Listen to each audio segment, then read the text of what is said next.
भगवान के चरणारविंद में उपस्थित होकर हम नित्य प्रति भक्ति और शक्ति का दान मांगते हैं।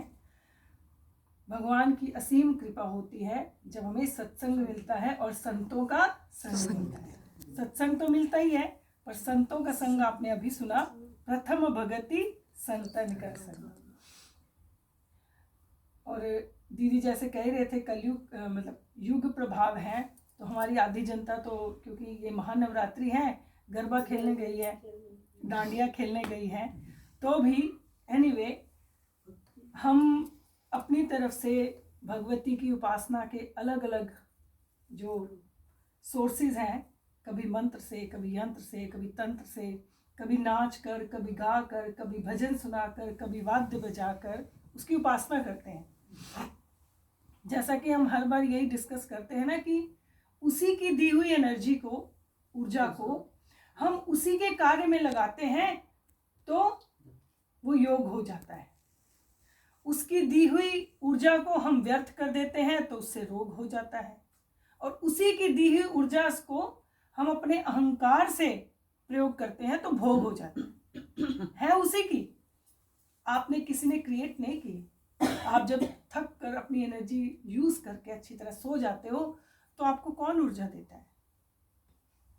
वही देती हैं। और उसी पराशक्ति के ये 9 दिन 4 बार साल में आते हैं। हम पहले नवरात्र पर यही बात करते हैं सबसे पहले कि साल में 4 बार नवरात्र आते हैं। और बड़ा सिंपल मैथमेटिक्स है, क्योंकि 4 बार क्या बदलता है? वेदर। पहले स्प्रिंग आया, फिर समर आई, फिर ऑटम आया, फिर विंटर आई, और 4 बार ऐसे ही आते हैं नवरात्र। लेकिन ये महानवरात्र है। वो 3 जो है, वो तीनों में जो साधना होती है वो अलग तरह से होती है। लेकिन इस महानवरात्र में बड़ी कठिन साधना आप कर सकते हो, क्योंकि समर में आप सभी जानते हैं समर में कैसा मौसम होता है, वातावरण होता है। इसीलिए सबसे पहले जो है वो खाना छोड़ा जाता है, क्योंकि हमारा आधा जीवन, स्पेशली हम पंजाबियों का आधा जीवन इस सोचने में बीत जाता है कि खाना क्या है। खाना नहीं, खाना क्या है वो तो आगे की बात है। मतलब दुनिया में हम सभी की 2 सबसे बड़ी समस्याएं हैं कि खाना क्या बनाया जाए और दूसरा पहना क्या जाए। तो इसीलिए सबसे पहले ये इन 2 समस्याओं से त्याग हो जाता है। उपासना करो तो व्रत करो सबसे पहले, और कम खाओ। ये मुझे दीदी ने एक बार, ज्ञानेश्वरी दीदी ने बताया था, गुरुजी ने इनको एक चिट्ठी लिखी थी, उसमें वो 5 चीजें दी थी ना, मैंने कई बार बताया। सबसे पहले उसमें कम खाना है। ये नहीं कि खाना, पर कम खाना। कुछ लोग तो बिल्कुल ही ऐसे है ना, जैसे फिर वो कहते हैं कि जी हमारा तो वेट एक जैसा ही रहता है।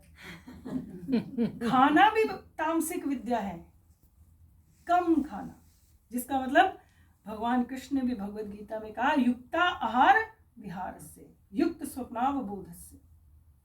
सबसे पहले नवरात्र में सबसे पहले जो प्रथमम शैलपुत्री ने किया, उसका नाम ही अपर्णा पड़ गया था, क्योंकि वो केवल पत्ते खाती थी। खाना छोड़ना, कितना थोड़ा थोड़ा खाना, वो प्रथमम पहला स्टेप है। क्योंकि आपका ध्यान अगर भोजन में रहेगा, और उसमें भी भोजन केवल मुख से खा के नहीं होता, आंख का भोजन, कान का भोजन, नाक का भोजन। अभी मुझे पता है, हम पूजा करने गए तो उसको अपनी मोगरे की अगरबत्ती नहीं मिली, तो वो मैंने कहा भैया पूजा का समय निकल जाएगा, हम चले, तुम मोगरे की अगरबत्ती ढूंढते रहना, क्योंकि उसकी खुशबू बड़ी अच्छी है। मतलब क्योंकि आपकी किसी न किसी चीज में आसक्ति छुपी रहती है, उस वजह से वो जो भोजन है वो आपको तंग करता है।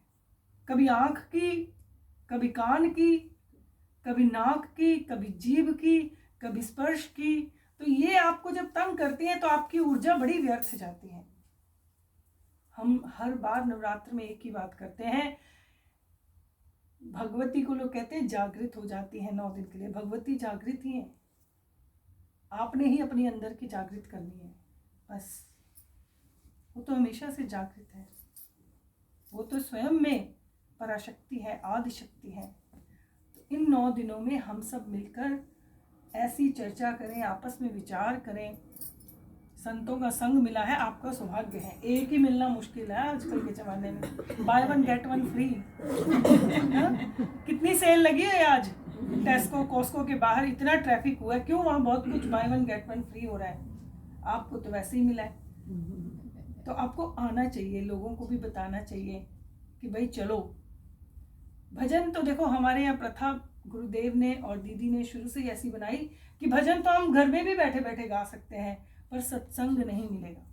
तो इस सत्संग के का आप लाभ उठाइए। सब लोग मिलकर भगवान का भजन करें, उपवास करें, हवन करें। सुबह हम हवन करते हैं और यहाँ बैठकर लोग आकर मंत्र जप भी करते हैं।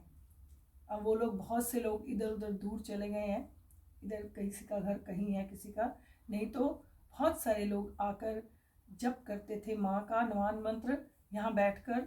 और शाम को तो भजन कीर्तन होता ही है।